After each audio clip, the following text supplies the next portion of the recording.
1 Samuel capítulo 13, então, algumas questões introdutórias, né? Vimos desde do chamado aí de Saul, né, que Deus levanta um rei segundo o pedido dos israelitas.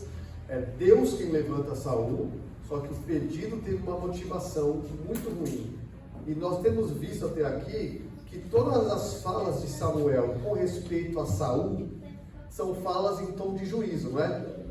Sempre que Samuel se pronunciou ao povo sobre Saul, não foi um discurso agradável. Sempre foi: vocês viram o que Deus fez por vocês, no passado, inclusive, desde o Egito, e que Deus estava diante de vocês, só que vocês pediram o rei, conforme as outras nações. Então, sempre foi um tom de juízo.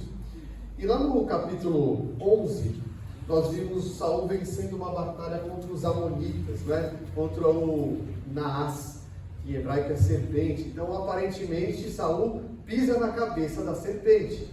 Sabe que Israel cresceu com isso, com essa promessa de que haveria alguém que pisaria na cabeça da serpente, o filho de uma mulher que pisaria a cabeça da serpente. E Saul literalmente esmaga Naás, né?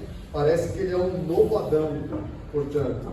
Mas nos capítulos 13 a 15, nós vamos ver que ele é o velho Adão de sempre. Começa hoje, então, essa perspectiva sobre Saul. Ele não é um novo Adão. O rei que virá vai sim esmagar a cabeça da serpente, mas esse rei supremo não é Saul. Aliás, ele não é da tribo de Judá, né? Nós estamos vendo isso. Ele não é o rei que Deus levantou com a motivação correta do povo.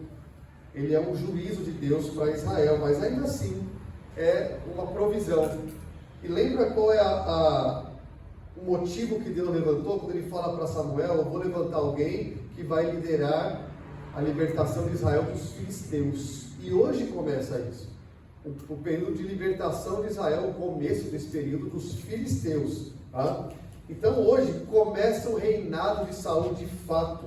Por quê? Porque ele começa a batalha contra os filisteus. Foi para isso que Deus o levantou. Isso é textualmente dito a Samuel. E também é aqui que ele começa a ser chamado de rei.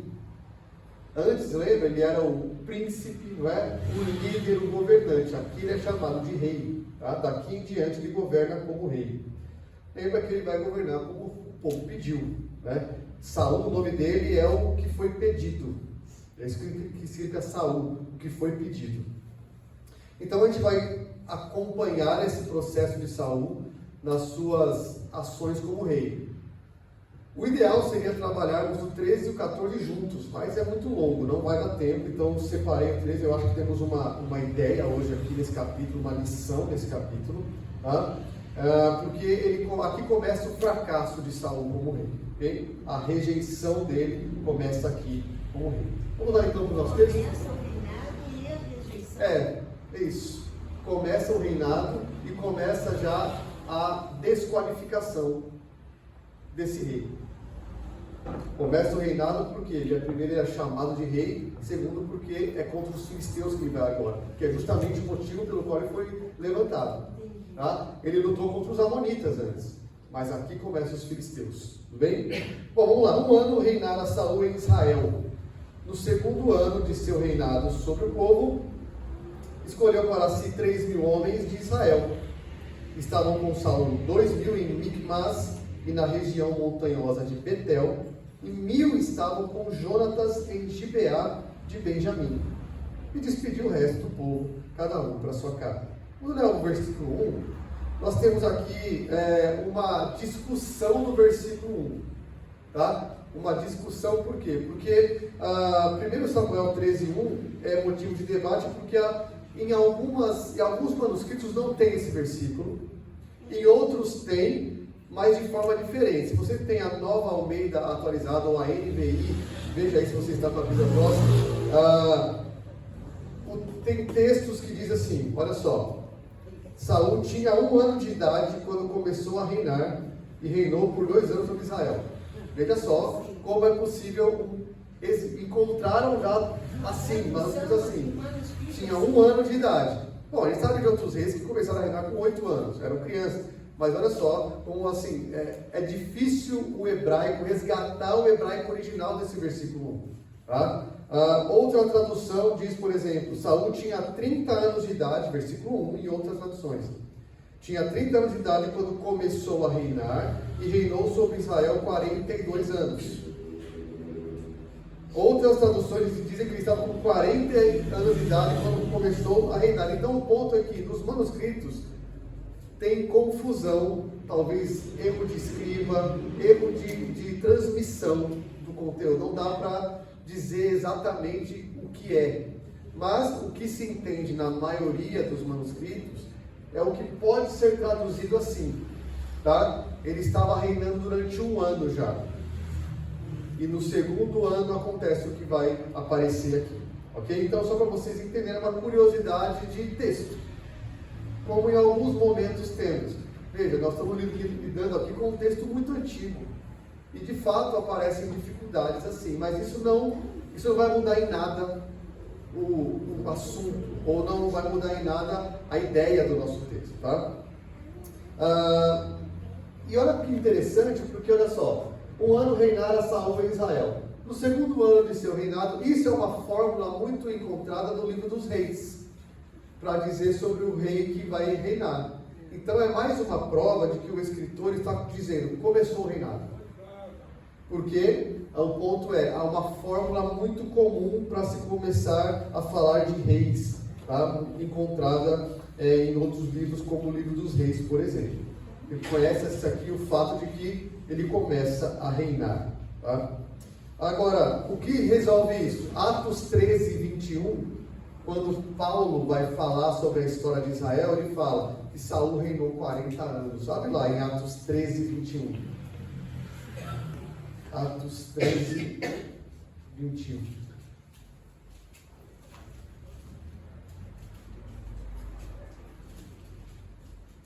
Paulo está dando um testemunho, ele está falando para israelitas, né?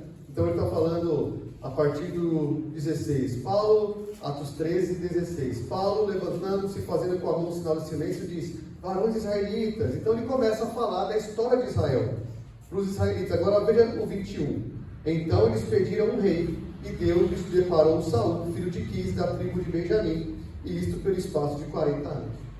Então, de uma forma, isso resolve o problema. Saul reinou 40 anos. E aqui a gente vai ter essa disputa de texto lá, 1 ano, quanto tempo ele já reinar, então a gente vai ter essa disputa aí, ok? O problema aí é só o início, a guerra aí contra os filisteus.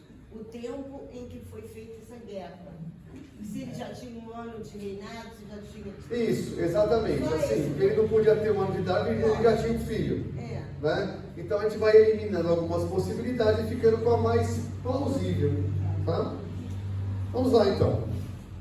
Ele escolhe para si então 3.000 homens. Estavam com Saul 2.000 em Micmase, na região montanhosa de Betel, e 1.000 estavam com Jonatas em Gibeá de Benjamim. Olha só o mapa aqui para a gente ver. Bom, deixa eu diminuir o zoom para você entender o tamanho onde nós estamos aqui, tá? Micmase aqui, então você tem, tá vendo que aqui parece que está meio amassadinho aqui?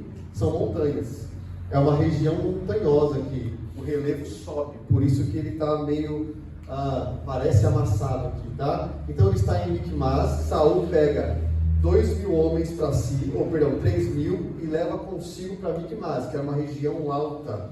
No final a gente vai ver que os filisteus descem o despenhadeiro de Micmase. Então aqui é alto, tá? Porque é região de montanha. E 1.000 estavam com Jonatas em Gibeá de Benjamim. Só para vocês terem ideia de que tribo nós estamos falando, tá?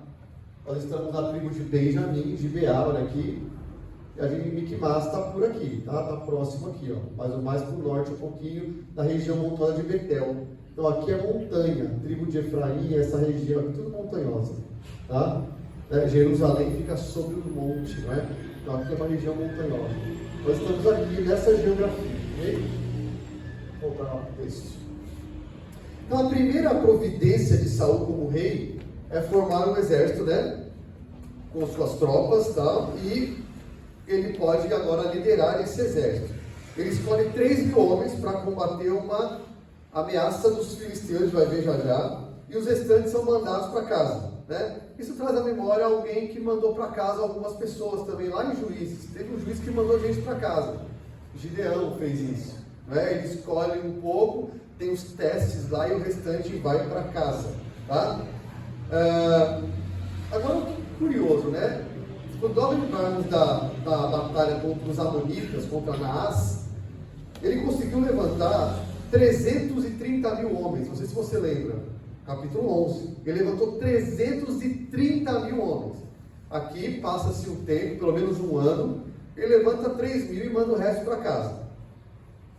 Ele escolhe menos pessoas, tá? E aí ele dá uma frente dessa batalha israelita para Jonatas. A gente não sabe nem quem é, né? Porque a gente sabe, de fato, a gente sabe quem é Jonatas, mas o autor não fala quem é Jonatas. Na primeira leitura, fala, quem é esse Jonatas? Apareceu de onde, veio de onde, para onde vai, né? É o filho dele, mas o autor não o apresenta assim aqui, vai apresentar já já como filho, mas é o filho dele, tá? É o filho de Saul. Mas em primeira instância, Jonatas não é apresentado isso. Jonatas estava com 1.000, lá em Gibeá de Benjamim. Agora você tem que lembrar uma coisa que a gente passa batido, né? O que tinha em Gibeá de Benjamim? Vai lá no capítulo 10. Versículo 5. O capítulo 10 começa com Samuel ungindo Saul secretamente, lembra disso? E falando para ele, eu vou te dar 3 sinais de que isso de fato, é Deus quem está fazendo isso. O terceiro sinal, olha só, versículo 5. Então seguirás a Gibeá Elohim, onde está a guarnição dos filisteus. Então tinha uma tropa de filisteus em Gibeá, que é a Gibeá de Benjamim, que é a cidade natal de Saul. Durante quanto tempo? Um monte de tempo, porque passa pelo que seja um ano. No segundo ano, ele resolve fazer o que ele foi chamado a fazer. Ele demora para fazer. Tem tropa filisteia na casa dele, na cidade dele. E ele demora para tomar providência pelo menos 2 anos. Se o texto aqui está correto, vamos considerar que sim, que são 2 anos. Ele demora 2 anos, vamos lá. Ele sabia que ele foi levantado para lutar contra Filisteu. E tem Filisteu em Gibeá e ele está há 2 anos sem tomar providência quanto a isso. Aí quem está em Gibeá? Jonatas. Peraí, cara. Era para você estar em Gibeá fazendo o quê? Tirando o Filisteu de lá. O Filisteu não tem parte do povo de Deus. E é estranho, porque ele está numa região montanhosa, com 2.000, com 3.000, e o filho dele está com 1.000, onde tem Filisteu. Então aí vamos juntando as ideias, tá? 3, versículo 3. Jonatas derrotou a guarnição dos filisteus que estavam em Gibeá, o que os filisteus ouviram. Pelo que Saul fez tocar a trombeta por toda a terra, dizendo, ouçam isso os hebreus. Vamos tratar desse versículo. Então Jonatas começa uma batalha. A gente não sabe se Saul mandou ou não mandou. A gente sabe que Jonatas fez o que tem que fazer. É isso que a gente sabe. Jonatas fez o que tinha que ser feito. Tá? Ele ataca esse posto filisteu aí, essa guarnição. E para os filisteus isso foi uma declaração de guerra. Estava lá essa guarnição um tempão. Chega alguém com 1.000 soldados e ataca e destrói, derrota. Esse alguém é Jonatas. Então, a primeira vitória de Israel em sua guerra contra os filisteus foi liderada por quem? Jonatas. Curioso, porque mais uma pista. Quando Saul vai procurar a jumenta do pai, não é ele quem lidera tudo. Quem é? É o servo. Percebe que o texto está nos dando pista, confirmando quem é Saul. Saul não parece ser um líder. É Jonatas com 1.000 homens que derrota a guarnição filisteia que está em Gibeá. Mas aí ele toca a trombeta e fala o quê? Saul derrotou. Olha lá. Ele quer o nome para ele, não é? Saul fez isso. Quantos amonitas, lembra que ele falou assim, uma coisa muito piedosa, ele falou, o Senhor nos livrou dos amonitas. Lembra disso? Que fala, mata agora os que falaram contra o seu contra você não, o Senhor nos deu o livramento, Yahvé fez isso. Agora ele toca a trombeta para Israel, porque os filisteus ouviram, ficaram alvoroçados, mataram gente nossa lá em Gibeá. Aí Saul passa a trombeta por todo Israel, dizendo: Saul matou, feriu os filisteus. Foi Jonatas que fez, né? A questão é, parece que o texto está começando a insinuar fraquezas de Saul como líder. Porque os filisteus estão acampados lá pelo menos 2 anos, sem que nada aconteça, e é o filho de Saul quem conduz o ataque contra eles. É uma inadequação que está sendo mostrada para nós. Saul não parece ser um bom líder. E olha que interessante, ouçam isso os hebreus. No primeiro momento isso não nos chama a atenção, mas deve nos chamar. Ele poderia ter dito: ouça isso, Israel. Agora, chamar Israel de hebreus aqui tem um ponto que os israelitas não empregavam mais essa forma de chamar a si mesmo, porque isso os lembrava do tempo que eles eram escravos no Egito, eram os hebreus.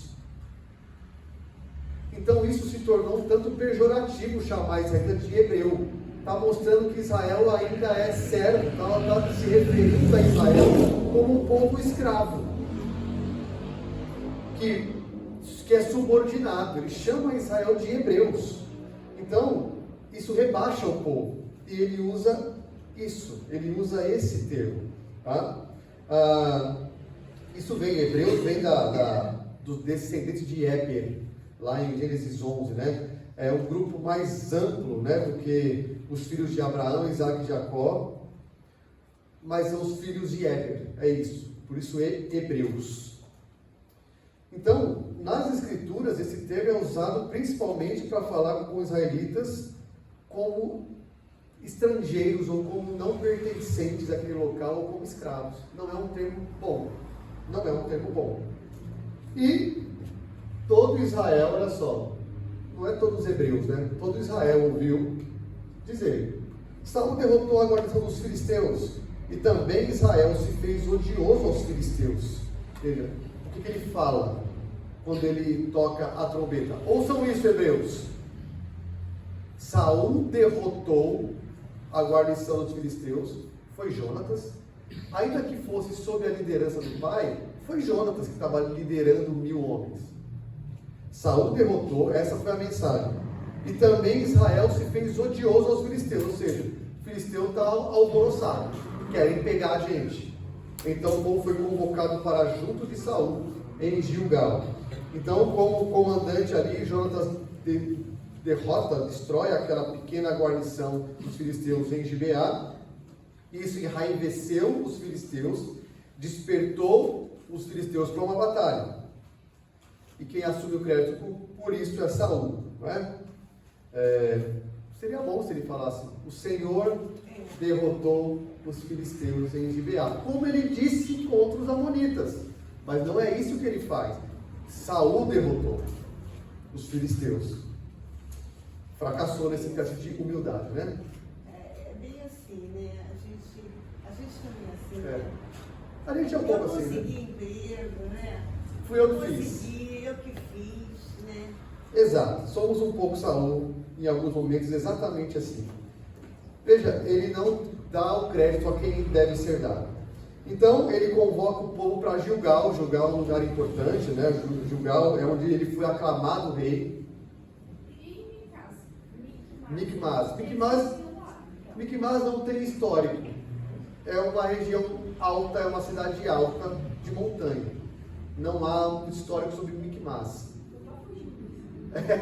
Não sei se ele quis ficar alto em um lugar, porque a gente sabe é que onde tinha filisteu era em Gibeá.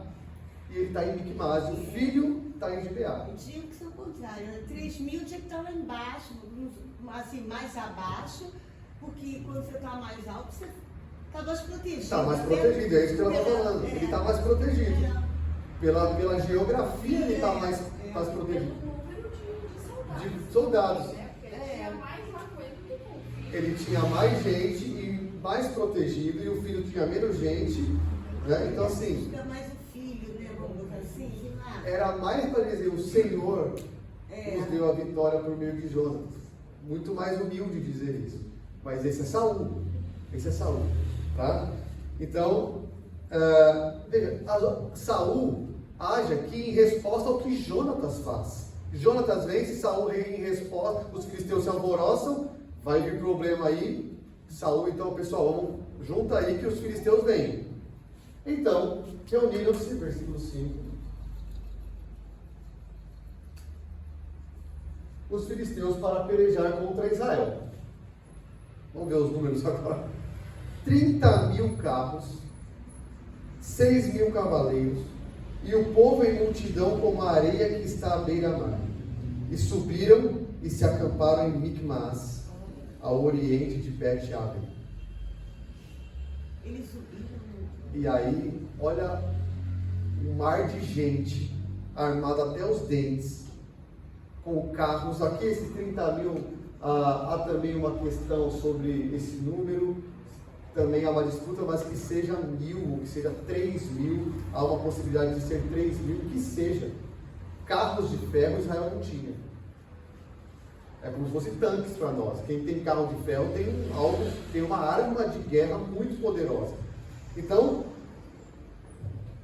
as forças imensamente superiores dos filisteus, tanto em equipamento como em quantidade de homens, assumiram a posição na batalha. Você mexeu com a gente, então agora a gente vai.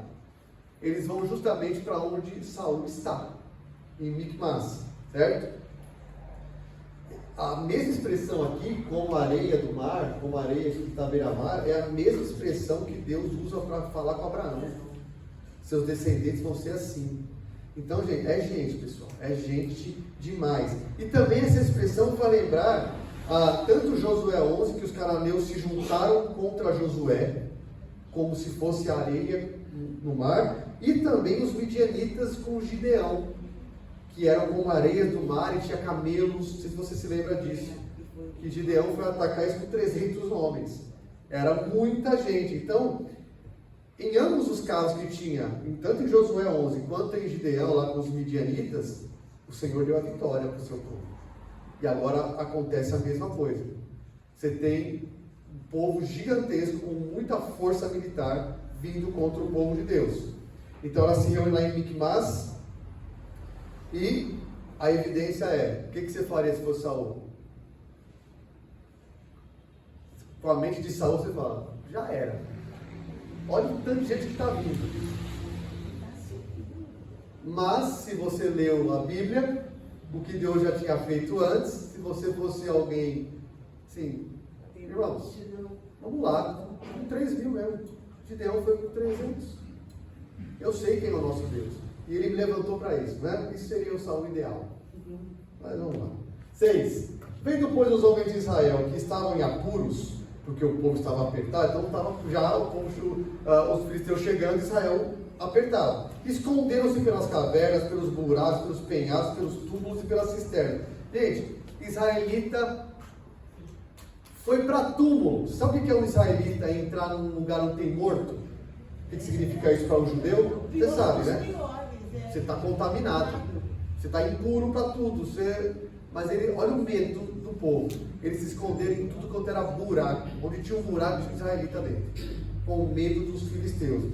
Isso lembra também a atitude de Gideão contra os midianitas. Lembra que os midianitas vinham e tomavam as plantações a ponto de eles se esconderem em cavernas. Então está tudo lembrando o período dos juízes também. Tem um povo muito grande que vem, Israel tem medo, começa a se esconder em tudo quanto é buraco. O exército dele, imagina ele vindo do exército dele indo se esconder. É isso que está acontecendo. 7. Também alguns dos hebreus passaram o Jordão. Olha que curioso. Alguns dos hebreus. O que fizeram esses hebreus?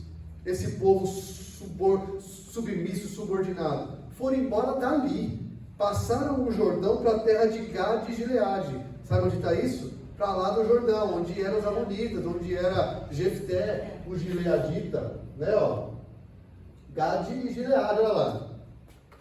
Os caras saem daqui, mais ou menos Micmas daqui, eles passam o Jordão, ó. Eles estão agora do outro lado.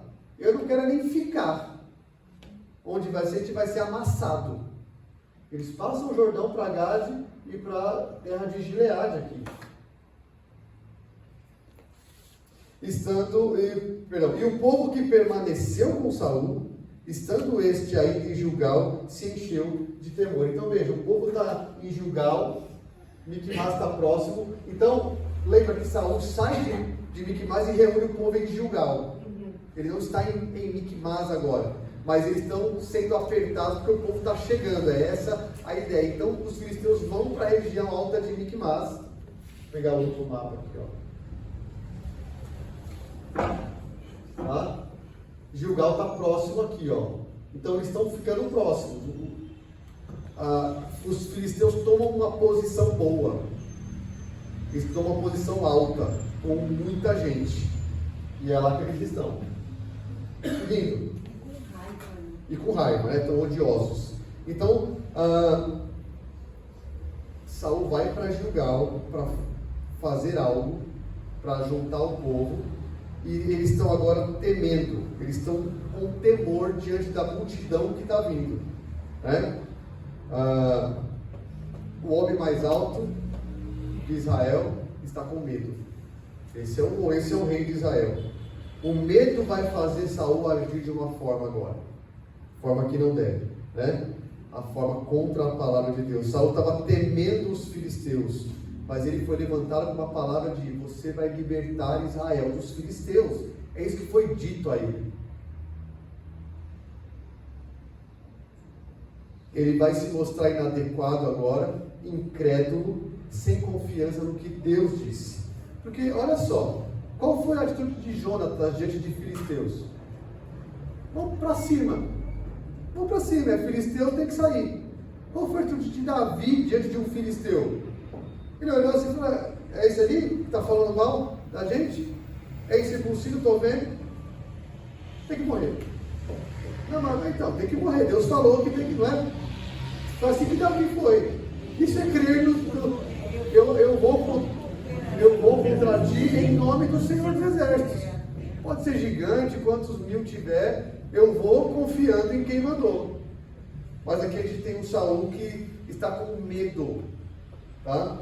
Ele está fazendo conta, ele está esperando alguma coisa, ele vai agir agora completamente em resposta ao que ele está sentindo, e não ao que ele sabe.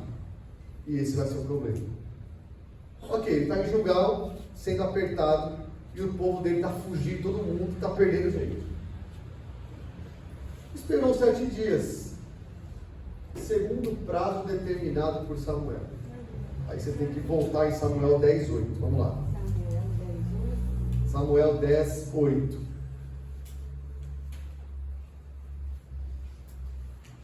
Lembra aqui, são os sinais que Samuel está dando a Saul de que a unção dele como rei é válida. Vamos ver o 7, ó. Ele acabou de ser, ele vai ser, Samuel fala: você vai ser apossado pelo Espírito do Senhor lá em Gibeá, porque Deus é contigo. Aí 7, quando esses sinais te sucederem, faz o que a ocasião te pedir, porque Deus é contigo. Tu, porém, descerás adiante de mim a Gilgal, e eis que eu descerei a ti para sacrificar holocaustos e para apresentar ofertas pacíficas. 7 dias esperarás, até que eu venha ter contigo e te declare o que hás de fazer. Pô, isso aí foi 2 anos atrás, é possível. Mas curioso é que, na continuidade do capítulo 10, Saul vê os sinais se cumprindo, mas não acontece isso de ir para Gilgal. Pode ser, e aí nós não temos o texto para dizer que Samuel repete isso a ele. Repete essa ordem: quando você for a Gilgal, espere 7 dias. Eu vou lá com você. Já tinha uma ordem expressa disso.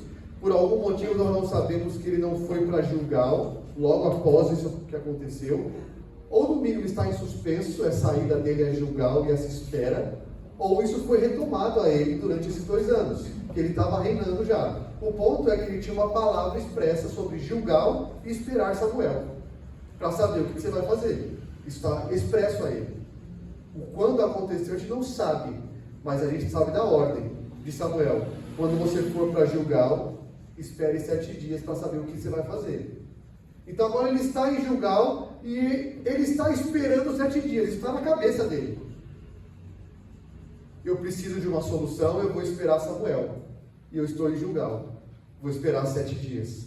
Tá? É uma instrução que ele tem. Samuel vai chegar para oferecer um sacrifício e instruir o que deve ser feito. Mas Samuel não chega, parece. Mas assim, Diga. talvez, quando ele falou isso, quando Samuel falou isso, Sim. não era uma situação de guerra. Aí ele está numa situação De perigo. totalmente anômala, não era, Sim, não ok. era um corriqueiro. Não sei se ele falou, será que eu tenho que esperar mesmo assim, nessa situação? O que o texto nos dá a entender é que ele espera 7 dias. Ele sabe que ele tem que esperar em Gilgal, ele sabe que ele tem que esperar. Porque isso foi dado a ele, uma palavra da boca de Deus, do profeta de Deus, dizendo: em Gilgal eu vou te mostrar o que você tem que fazer. Espera 7 dias. Então, Samuel vai chegar para sacrificar. E olha o que está acontecendo. Ele esperou 7 dias, segundo o prazo determinado por Samuel. Ele obedeceu. Não vindo, porém, Samuel a Gilgal, o povo se foi espalhando dali. Então, olha só, você tem um exército gigante, armado, muito bem armado, muito poderoso, chegando até você. Você tem os seus homens debandando, te abandonando, e você está esperando 7 dias. E a cada dia o exército chega mais. Então Saul está muito temeroso. Tá? A gente pode tentar até entender os sentimentos dele, né? O inimigo está provocado, está odioso, ele está perdendo gente, esperando por Samuel parado. O que você faria nessa situação? A gente é muito Saul, porque Eu estou vendo que o outro está chegando. eu estou vendo o ele perigo, chegar. mas eu tenho uma palavra de Deus para mim. Eu vou agir como eu quero. Lógico, né? Eu vou agir como eu acho que eu tenho que Eu acho agir. que Deus, né? Mas você tem uma palavra da boca de Deus, mas eu não confio. No fundo é isso. O medo toma conta e você passa a agir pelo que você sente, não pelo que você sabe. Bem-vindo à vida cristã, muitas vezes você e eu. A gente age pelo que a gente sente, não pelo que a gente sabe de Deus. Por que você fica ansioso quanto ao que a haver de comer, vestir ou beber? Se você sabe que Deus já sabe o que você precisa. Aí você toma decisões baseadas no que você sente. E nós não somos chamados a andar por sentimentos, somos chamados a andar por fé. Fé é o que eu sei, ainda que eu não veja. Eu sei, ele falou. Mas está difícil, mas eu sei. Eu confio naquele que disse. Esse vai ser o problema de Saul. Ele vai obedecer ou não? Tem uma batalha agora, não é contra Israel, é no coração desse rei. Eu faço o que agora que Samuel não chega? Para eu ter uma ordem expressa de esperar, para que ele sacrifique e me fale o que fazer. Não era assim uma pessoa simples que ia chegar. Era Samuel, gente. Era a voz de Deus para o povo. Era o profeta de Deus. Samuel vai dizer. Então, os bastidores aqui está o ponto dessa narrativa. Qual foi a queda de Saul? Porque ele foi reprovado ou desqualificado. Mas vamos lá. Aí ele cedeu tanto ao sentimento, como medo, né? Eu tenho que fazer alguma coisa. E talvez a pressão de todo mundo também, que você não vai fazer nada. É isso que ele vai argumentar isso. Ele temeu pessoas e não a Deus. Ele temeu gente mais do que a Deus. Ele temeu o que as pessoas podiam fazer ao redor dele. Exato. Né? E a pressão do e medo a pressão dele. dele mesmo, do medo Então, dele. tudo isso sobressaiu a palavra de Deus. E ele tomou a decisão. Então disse Saul: trazei-me aqui o holocausto e ofertas pacíficas. E ofereceu o holocausto. Samuel não aparecia, então ele falou: deixa que eu resolvo esse assunto do meu jeito, né? Nós sabemos que quem oferece holocausto é sacerdote da tribo de Levi, ou um sacerdote levantado pelo próprio Deus, no caso Samuel, né? Que era da tribo, ele era da tribo de Benjamim ou de Efraim, Ramataim, capítulo 1, posso ter ou Efraim ou Benjamim, mas o fato é que Samuel era um profeta, sacerdote e juiz levantado especificamente por Deus, todo mundo sabia disso, né? E aí ele resolve fazer com as suas próprias mãos a decisão sem considerar o que Deus mandou. Como eu disse, nós fazemos isso em muitas áreas da nossa vida. Nosso coração nos manda agir e a gente ouve o coração. O pior conselheiro que a gente tem, o pior conselheiro que nós temos é o nosso coração corrupto, né? Toda vez que nós pecamos, assim nós agimos como Saul, porque o pecado é desobedecer à lei de Deus. Isso é pecado. Quando nós desobedecemos a lei é porque nós optamos por fazer como nós queremos e não como Deus manda, né? Nós somos Saul aqui. Ele negociou a obediência porque não confiou no que Deus disse. E aí veio o irônico, né? Assim, isso é rir para não chorar, né? Irônico, mais ou menos, né? Porque pecado nunca é irônico. Mal acabar ele oferecer o holocausto, esse que chega, sabe? Você imagina a cena? Se você fosse fazer esse filme, ele está com a mão suja, está assim, com as tripas dos animais caindo nele, assim, e ele está com fogo, está cheirando o bicho, e ele acaba de oferecer, Samuel chega, ele chegou no prazo. Saul lhe saiu ao encontro para o saudar. Olha a cara de pau, né? Ele mal termina de fazer, e Saul vai saudar Samuel como se nada tivesse acontecido, né? Ou ele era insensível quanto a questões espirituais, a gente sabe que ele era, desde o começo ele não sabia quem era Samuel, não sabia onde morava Samuel, não sabia nada. Foi se esconder entre as bagagens, quando chamaram, caiu a sorte sobre ele. Ou ele era muito insolente, porque a desobediência dele está desafiando a autoridade de Deus na pessoa de Samuel, não é? Ele estava agindo, Samuel, vim recebê-lo, todo sujo de sangue talvez, com aquele cheiro de holocausto é a oferta queimada, então estava lá cheirando o bicho queimado. E aí Samuel pergunta: o que fizeste? Imagina ele vendo, talvez Samuel chegou no momento em que estava Saul e atrás ali o holocausto, assim. Aí ele ligou as pontas, né? Você está sujo de sangue, fumaça, você está cheio. O que você fez? Respondeu Saul: vamos lá, vamos às desculpas nossas de cada dia, exatamente como Saul. Vendo que o povo ia se espalhando daqui, 1, e que tu não vinhas nos dias aprazados, 2, e que os filisteus já tinham se ajuntado em Miquimás, 3, eu disse comigo: vendo tudo isso, agora vão descer os filisteus contra mim, descer porque Miquimás está alto, então eles vão descer contra mim a Gilgal, e eu ainda não obtive a benevolência de Yahvé. Primeira vez que Saul fala o nome de Yahvé nessa história. E forçado pelas circunstâncias, ofereci o holocausto. Olha que interessante esse começo aqui, ó. Saul, ele pisou na cabeça de Naás, não é? A serpente, não é isso? Será isso o novo Adão? O que Deus pergunta para Adão? O que tu fizeste? O que você fez? Não é o novo Adão, é Saul. O que você fez? Deus questiona, assim como Samuel questiona Saul. O que você fez? E o que Adão responde? Terceiriza, não é? Não é o novo Adão, é o velho Adão de sempre. Foi ela que você me deu. Vendo que era agradável aos olhos, a mulher viu um monte de coisa e Adão fala: ela que me deu. Exatamente ele agiu como Adão, não é? Então, quando confronta Saul, Samuel mostra que não tem medo de rei, não. Quem está governando Israel? É o Senhor, Yahvé, quem é o rei de Israel. Por isso que Samuel tem peito para chegar e falar: o que você fez? Pôr dedo na cara dele, igual Natan fez com Davi, porque quem governa Israel, quem governa o povo de Deus? É o Senhor. Então, em nome do Senhor, os profetas são autorizados a falar: o que é isso? Que eu estou te confrontando com isso aqui, ó. Eu, Guilherme, não tenho autoridade alguma para confrontar. Com a palavra de Deus na minha mão, tanto eu quanto vocês têm autoridade. Inclusive vocês têm autoridade para confrontar um pastor.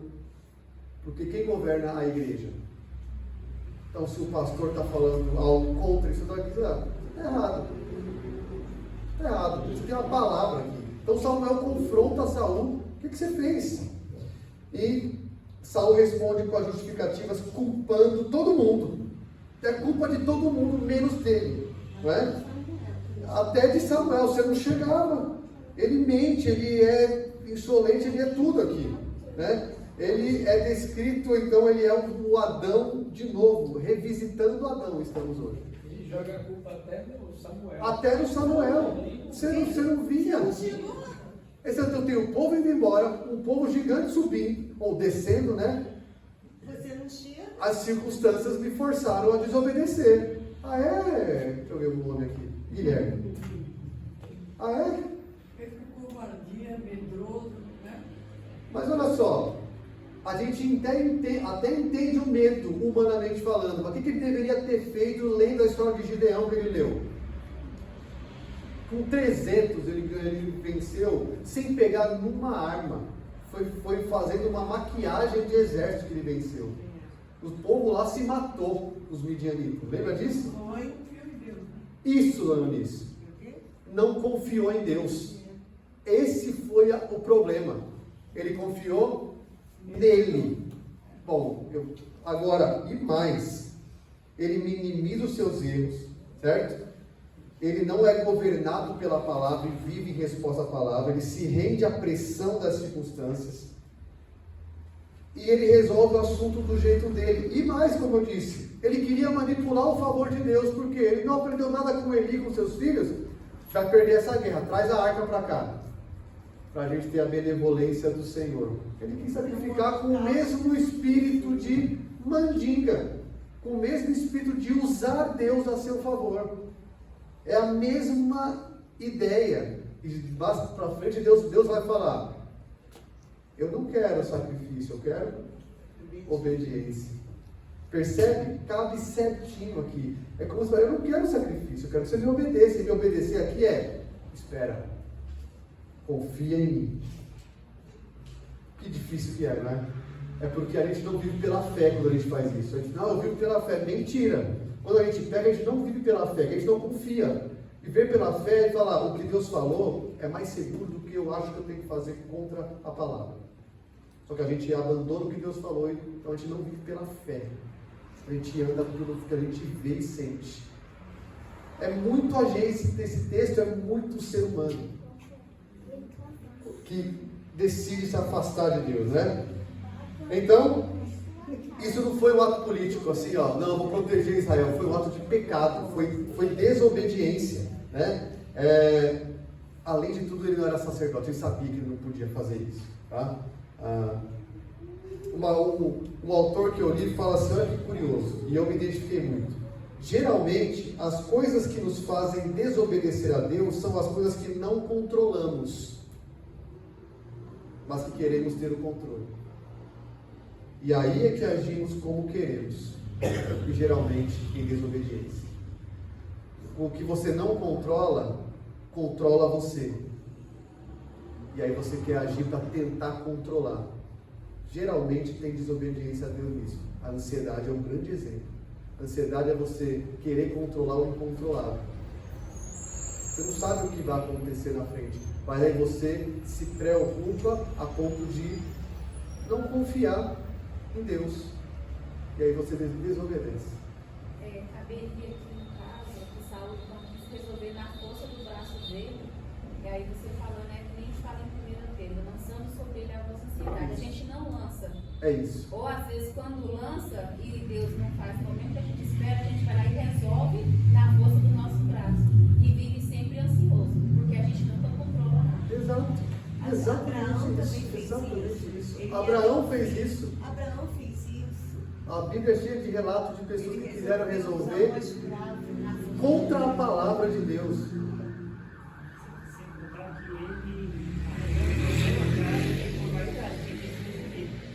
Ele mesmo falou que mandou tocar, não avisar.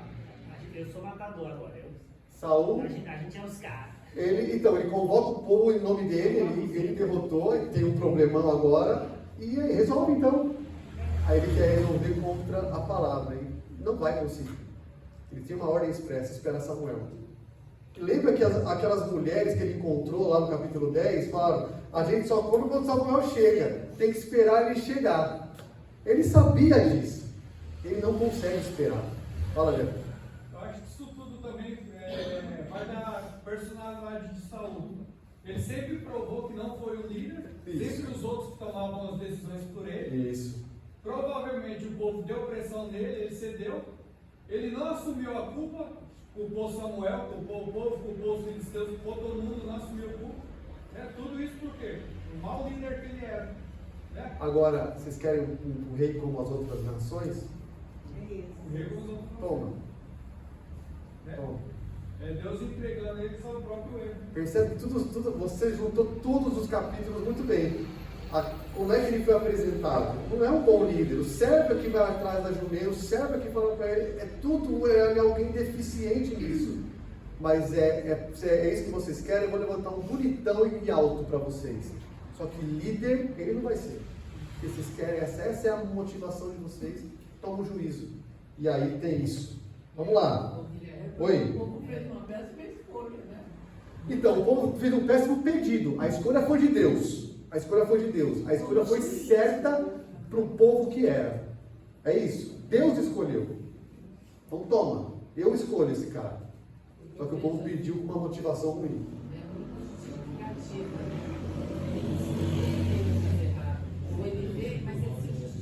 Agora, a gente também faz muito isso, se justifica. Eu cheguei atrás da igreja, mas é porque também o Cristo atrapalhou, é porque foi só uma vez. Gente, somos nós, Raquel, é isso. O que deveria ter aqui, ó? Por isso eu me arrependo, Samuel. Eu me arrependo no pó. Eu errei. Você acha que é isso que vai ter no versículo 13? O que você acha que vai ter no versículo 13? Tudo menos isso. Vamos lá. Oi? Só uma dúvida aqui, no caso, no caso, o povo pediu um rei. Sim. Mas a monarquia já era plano de Deus, só não era para esse tempo, é isso? Não, a monarquia já era plano de Deus conforme a vontade de Deus e não conforme a exigência do povo como foi feito. Já era plano de Deus. Em Abraão ele fala: de ti procederão reis. Né? Em Gênesis 49 diz: o cetro não sairá de Judá. Deuteronômio 17 tem a prescrição de como é que tem que ser um rei em Israel. O problema é que a monarquia chegou de uma forma, claro, na soberania de Deus, como uma exigência do povo a Samuel, dizendo: seus filhos estão assim, você está morrendo, a gente quer um rei. E aí Deus fala: eles não estão rejeitando você, mas a mim, mas eu vou dar. Então está nos planos de Deus. Ele ia estabelecer, mas Foi talvez não fosse nesse Então, tempo. aí na soberania de Deus, seria nesse tempo. O que eu entendo da sua fala é: não deveria ter sido assim. É isso que eu corrigiria. Davi estava programado. Davi estava programado.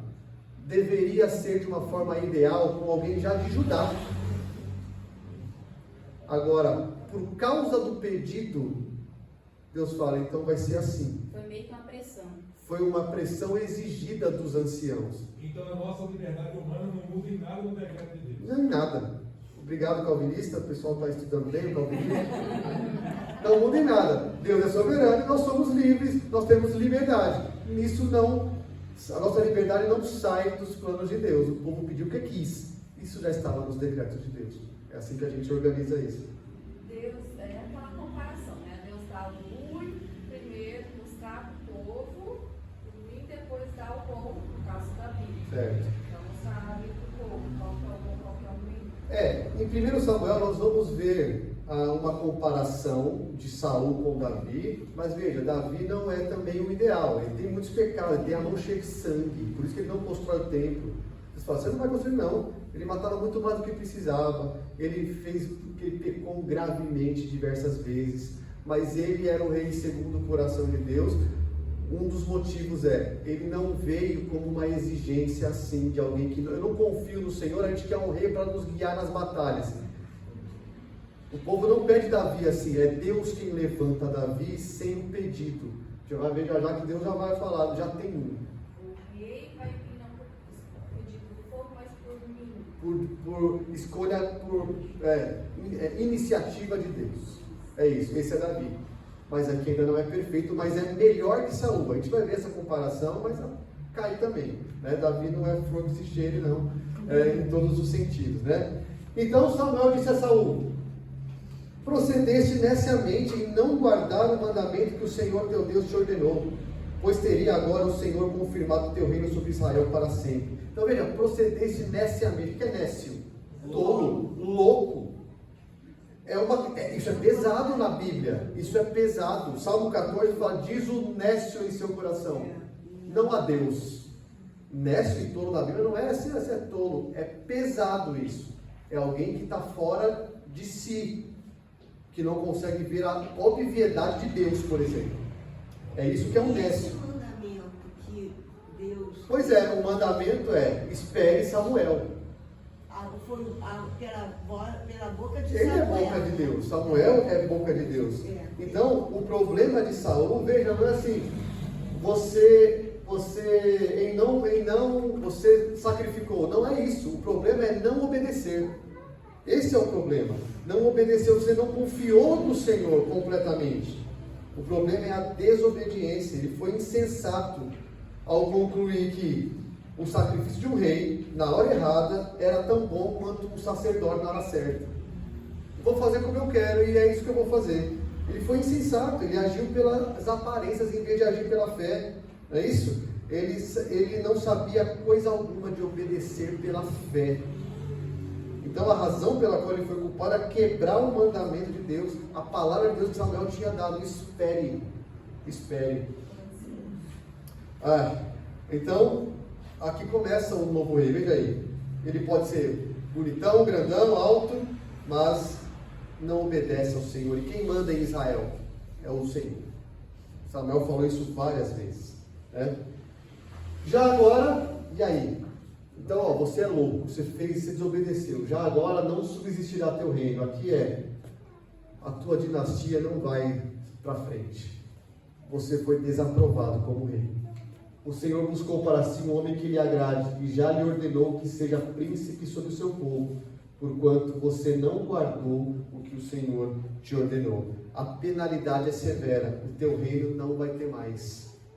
Você não vai continuar, nem a tua dinastia.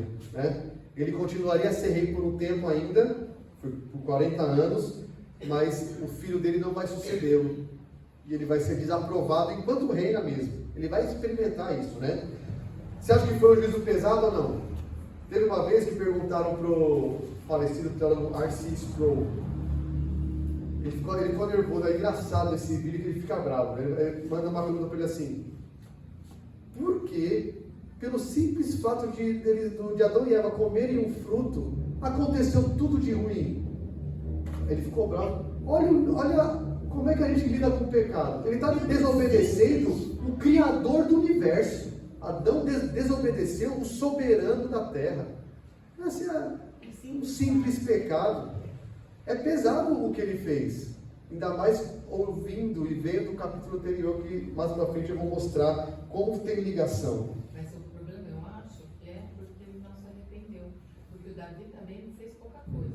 Mas ele se arrependeu. Se ele foi coerente, ele entende quem é o Deus de Israel, ele se humilhou a ponto de pedir perdão. Mas a desobediência é grave. O pecado contra o soberano do universo é grave.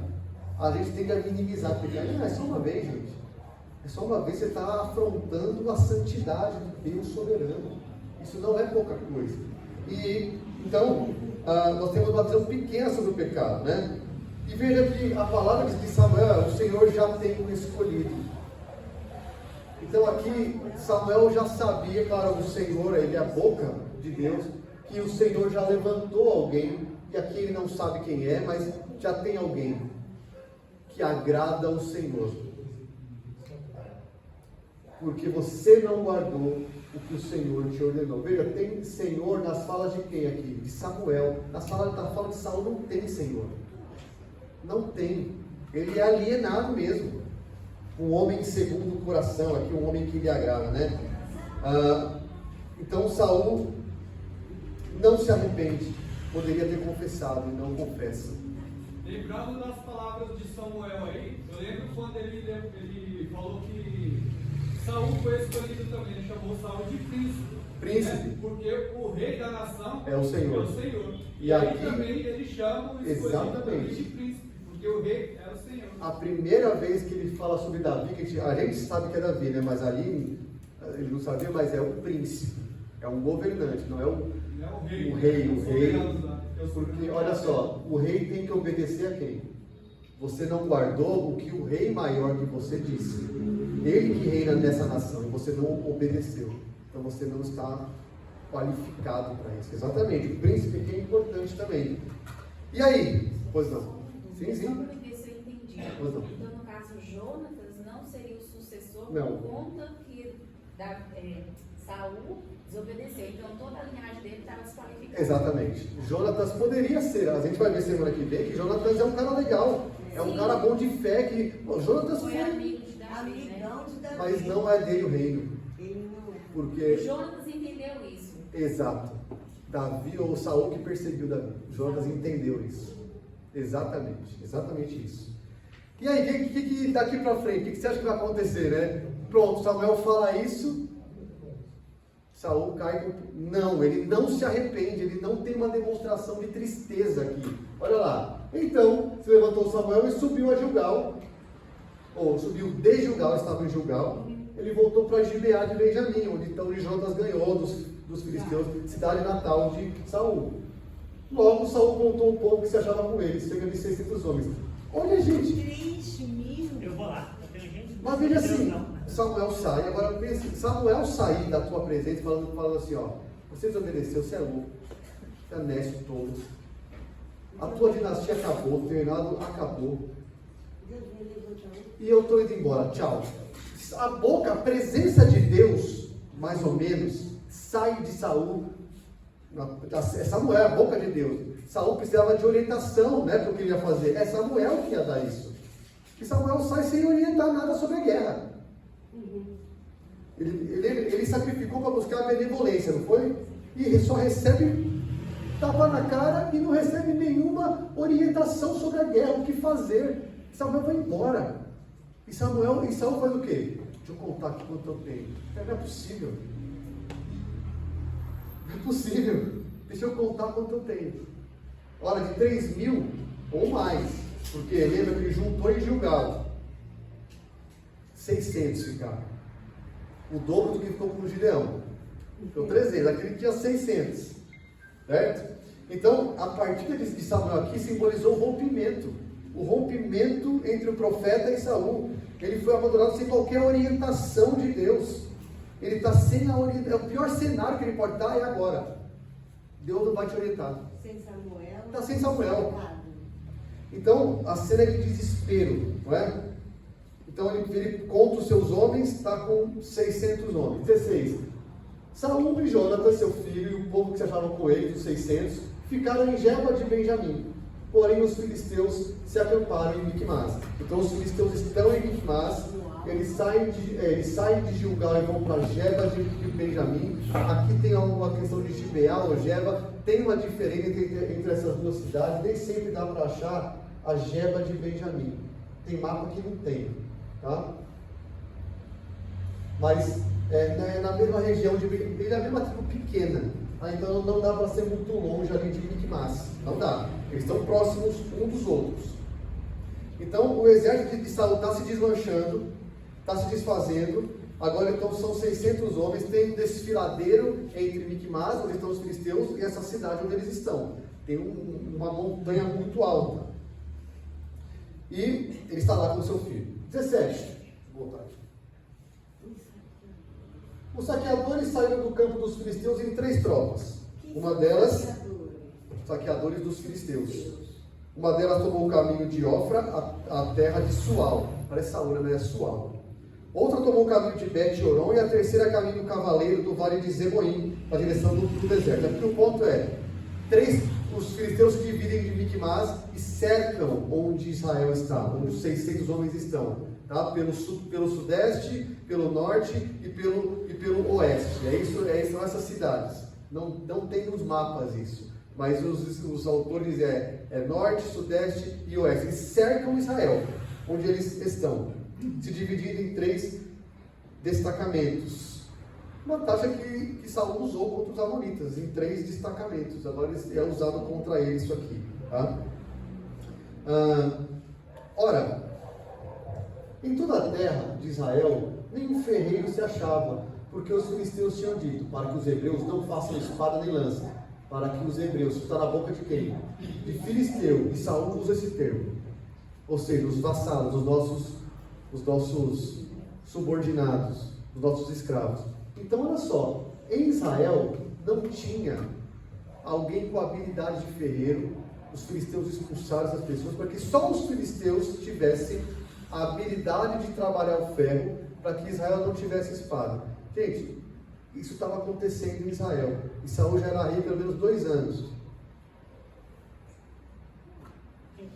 Deixa Jonatas matar filisteu. Pelo que todo Israel tinha de descer aos filisteus para amolar a relha de seu arado, e a sua enxada, o seu machado, a sua foice. Até para instrumentos de agricultura, Israel dependia de filisteu para amolar os instrumentos de ferro, porque não tinha ninguém em Israel que fizesse. Então, olha a dependência de filisteu que Israel tinha. Os filisteus cobravam dos israelitas 2/3 de um ciclo, ou seja, são 8 gramas de prata aqui, tá? 2/3 de um ciclo para amolar os fios das relhas e das enxadas, e 1/3 de ciclo para molhar machados e aguilhadas.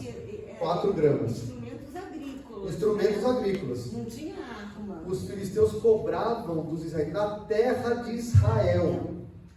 E isso acontecia. Então, eram dominados nesse sentido, né? Sucedeu. E assim, isso era assim, e foi normatizado. Né? Isso, eles subjugaram e é assim que é. É filisteu que manda nisso. Você quer pôr gasolina? Você quer pôr gasolina? É no posto só de filisteu que tem a gasolina. E é assim que é. Nosso inimigo, mas eles não dominam isso. Não pode. O nosso Deus é Jeová. Vence. Não, mas é assim que é.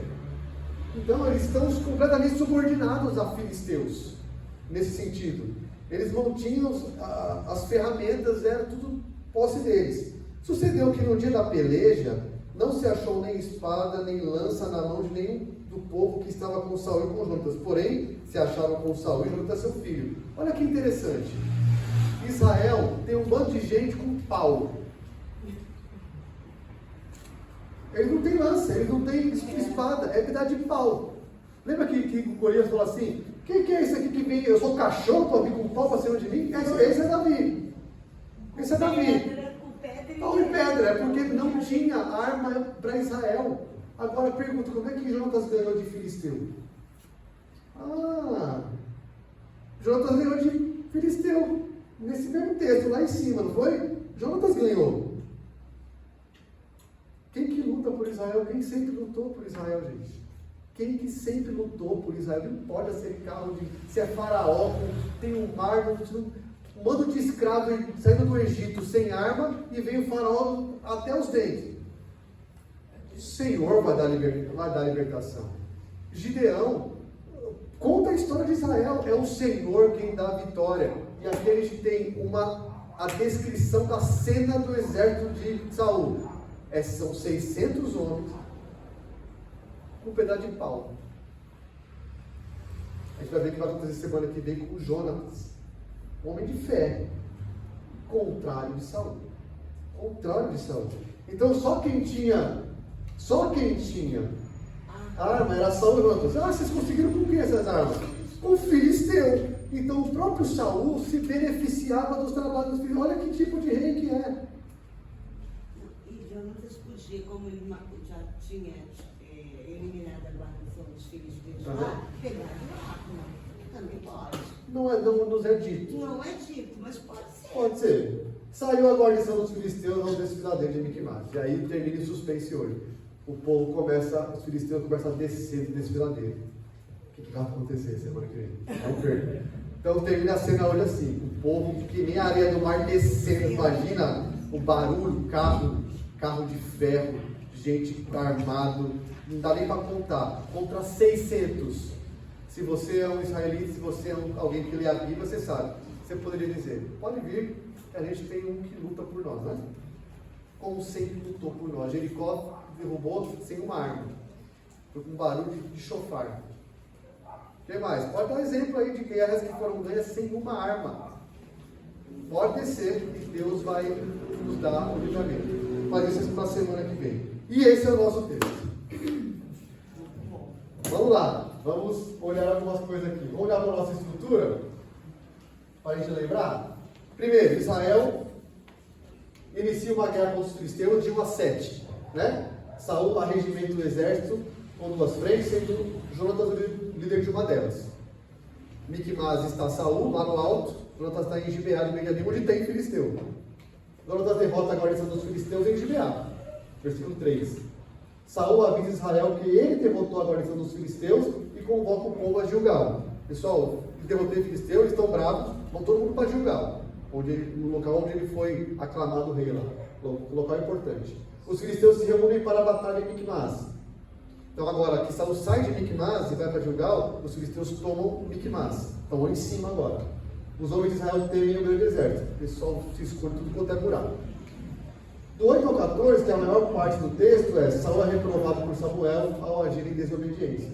Saul oferece sacrifício diante da demora de Samuel a chegar a Gilgal. Né? Ele foi forçado pelas circunstâncias, segundo ele. Samuel chega a Gilgal e interroga Saul, assim como Deus fez no Éden. O que você fez? Saul se justifica a Samuel porque ofereceu. Então olha lá, ó. 5 justificativas para você não aprender a fazer isso hoje. Não aprenda a fazer isso hoje. O povo estava se espalhando, Samuel estava demorando, os filisteus já estavam juntos, Saul ainda não tinha a benevolência e a força das circunstâncias. Tudo isso que levou a pecar. E a resposta é a reprovação de Samuel. Saul, você está louco, você fez esse agir como nécio tolo. Você diz ser do Senhor, mas você age como se o Senhor não existisse. Então está reprovado você e a sua dinastia, porque você desobedeceu. E por fim, as condições do exército de Israel. Não é assim que o texto termina? Agora, quais são as condições desse exército? São 600 homens, Samuel não está presente mais, o número 600, o exército está em Geba e os filisteus estão em Micmas, os filisteus cercam por 3 frentes, Israel não tem armas de ferro para a batalha, e os filisteus saem para a batalha. Gente, esse cenário aqui é de desespero. Concorda? Acabou, pessoal. Não tem Samuel. Não tem arma. Estão em 600. Estamos cercados em 3 frentes. Ninguém pode sair para pedir ajuda. Acabou. Acabou Israel. Mas, quer falar, Diego? É que eu lembrei do meme que fala, né? Tava ruim, mas agora parece que piorou. Tava ruim, mas piorou. Boa, Jefferson. Piorou um pouquinho. Vamos lá. Isso aqui não é. As 3 perguntas de hoje são um pouco difíceis, tá? Concordo. São, né, Jair? Sobre o que esse texto está falando? Ah, tanta coisa, pastor. Eu sei. Vamos lá.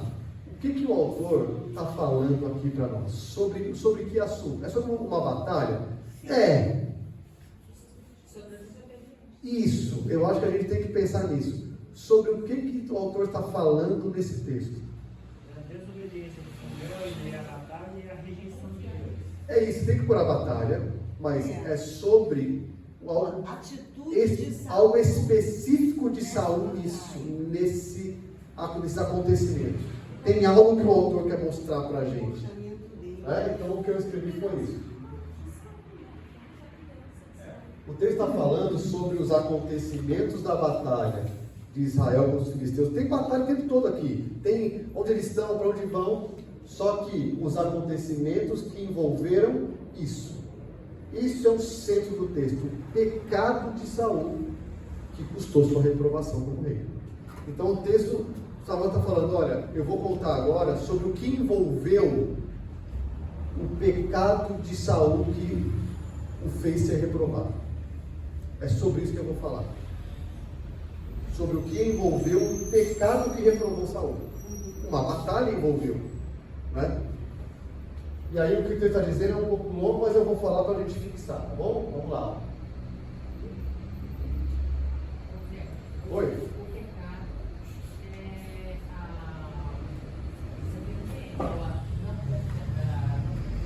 é Então, ele desobedeceu por quê? Ele não confiou. A desobediência é o fruto externo do pecado interno da incredulidade. A desobediência foi o visível. Ela só demonstrou o que estava internamente. Eu não confio. É isso. Tá? Então, ó, você está dizendo que sob o reinado de Saul, Israel inicia guerra contra os filisteus, com Jonatas derrotando a guarnição filisteia em Gibeá. Sabendo disso, os filisteus se prepararam e reuniram um grande exército para a guerra, o que causou temor em Saul e nos seus homens de Israel, e nos homens de Israel.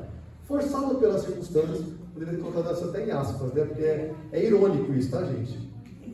Saul não esperou Samuel chegar a Gilgal e ofereceu sacrifícios para obter a benevolência do Senhor. Chegando a Gilgal, Samuel reprova a desobediência de Saul, desqualificando sua família para continuar a monarquia, e se ausenta de Gibeá. Com 600 homens em seu exército que não possui arma de ferro, Saul e seus homens são cercados pelo exército filisteu, que sai para a batalha em Micmas. Pergunta de $1 milhão. O que esse texto me ensina? confiar. Que apesar das Ei. circunstâncias, Obedecer. Agora, olha só, quando eu vou fazer isso, qual é o ensino? Eu sempre volto para o ensino do texto anterior. Por quê? Está lendo um livro, gente. Eu não posso chegar hoje aqui e falar, aqui eu aprendo que eu não posso deixar que outros povos tenham o monopólio das armas. Não faz sentido com o meu livro, não faz sentido isso. Eu tenho que voltar para o texto anterior.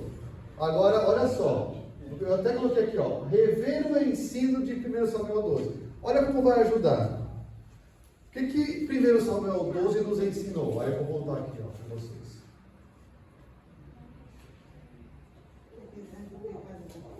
Diante do seu pecado, o povo de Deus é chamado ao arrependimento, ao temor e à obediência ao Senhor, que não desampara os que lhe pertencem por causa do seu nome e de sua aliança. Gente, a gente acabou de aprender que, diante de uma situação, nós somos chamados a confiar, a temer ao Senhor, a nos arrepender, porque Deus não nos abandona. Qual é o texto seguinte? O que o rei faz no texto seguinte? Você percebe como tem conexão? Ele não faz isso. O discurso de Samuel em 1 Samuel 12 é: temam, obedeçam, se arrependam, sigam o Senhor, não se desviem. Lembra que ele falou, não se desviem. O que Saul faz logo em seguida? Ele faz tudo o que Samuel falou para não fazer. Olha a conexão que tem com isso, não é? Então, o que eu escrevi aqui, qual é o ensino do nosso texto de hoje? Mesmo com o pretexto, né, de ser um holocausto, né, foi a coisa que ele não foi chamado. Não foi chamado. Ele foi chamado para vencer os filisteus. Né? Isso. Não Para isso. Você não é sacerdote, você não pode fazer. A falta de obediência, arrependimento e confiança no Senhor traz reprovação aos seus servos ou líderes. Eu coloquei servo aqui, que também é a gente, tá? Não vai, só para pastor. Diante dos desafios da vida no reino. O que são os desafios da vida no reino? Saul estava diante do desafio do seu reinado. E nós estamos diante dos desafios da nossa vida todo dia, que é uma vida no reino de Deus, não é? Diante desses desafios, não obedecer, não confiar, não se arrepender, traz reprovação para nós. Isso me leva a dizer: olha o quanto de evangelho tem nesse texto. O pastor está falando que eu sou reprovado porque você é constantemente reprovado em sua obediência, em sua confiança, diante da sua vida no reino, dos desafios que você tem, que você toma a decisão que você quer, baseada nos seus sentimentos. Isso traz reprovação aos servos do Senhor. Não obedecer, não confiar. Tem solução para isso, gente? Cristo no texto. Percebe? como é evangélico esse texto. Qual é a solução para quem não consegue obedecer, confiar, se arrepender perfeitamente? Também assim. Isso. Deus pede. Aí, em vez de Deus a demanda, a gente vai querer fazer. Contra a palavra dele. Contra a palavra. Agora fica fácil para eu achar Cristo aqui. Então temos muito de Saul. Muito de Saul. Quem é você nesse texto? É Saul. Você não espera, você faz como o seu sentimento manda, você tem a palavra dita, expressa, você fala, mas eu vou ficar ansioso. Mas a ordem é, não andeis ansioso, mas eu vou ficar. Mas ele não, derrame de entender, não, mas eu não vou ficar ansioso. Mas Deus está mandando você não ficar. Não, mas eu estou sentindo, então fico. Cristo no texto. Gente, a gente precisa de um rei que obedece. A gente precisa de um rei que teme. A gente precisa de um rei que confia perfeitamente em Deus, em todas as circunstâncias. Até quando ele foi colocado sob pressão, ele não desobedeceu. Por isso o reino dele é para sempre. Por isso ele é o rei eternamente. Ele não cedeu quando o seu sentimento estava com medo no Getsemane. Ele falou, mas seja feita a tua vontade, eu vou. Ele não sucumbiu a inimigos, ele fez o que tinha que ser feito. Jesus, pressionado por seus inimigos, sabendo que estava próxima a hora da sua morte, mesmo quando viu seus amigos abandonando, não agiu com rebeldia e não se desviou da palavra de Deus. Esse é o rei que a gente precisa. Não é nem Davi. Jesus, como sacerdote, ofereceu a si mesmo como sacrifício para conquistar a benevolência de Deus. Ele é o sacrifício que garante para nós a benevolência de Deus. Jesus é o profeta maior que Samuel, que confronta o povo com a desobediência. E por fim, muito Jesus aqui, né? Por causa dele, nós somos habilitados a obedecer, a confiar, nos arrepender diante dos desafios da vida no reino, porque ele nos deu o favor de Deus. Então, esse é um texto muito evangélico. Jesus também ia para as batalhas sem armas. A arma dele era do pai. Isso, ele quando Pedro levantou a espada, não, Pedro, eu podia chamar anjos aqui. Nos confrontos dele, do povo lá, Isso. Ele não confiou nos planos no Pai. Esse é o nosso rei, diferente de Saul. Veja, Jesus é o contraste de Saul. Na pressão, ele não cedeu, ele não desobedeceu. Nós precisamos dele, porque nós somos muitas vezes igual a Saul. É isso. Deixa. Hoje passamos da hora, hein, gente? Porque o texto era longo e muita coisa para falar. Mas acho que foi proveitoso. Semana que vem, Jonatas, o que vai acontecer nessa guerra? Terminou assim, né? Os filisteus descendo o desfiladeiro de Micmas, que tinha 600 com pau e pedra na mão. O que ele vai fazer? Pastor, lembrando que a pressão de Jesus e de Saul foi ao contrário, né? Saul era o rei, né? E Jesus ele enfrentou o Sinédrio e o Herodes, né? Ele enfrentou os reis, mas os poderosos na época. Isso. Saul era o poderoso na época, né? era o poderoso, teoricamente ele era o poderoso, né? Mas ele se viu muito mais do que ele era. O poderoso é o Senhor, né? Mas ele quis as glórias para si, enfim, decidir como quis. É isso. Pode parar a gravação aí. Vitor.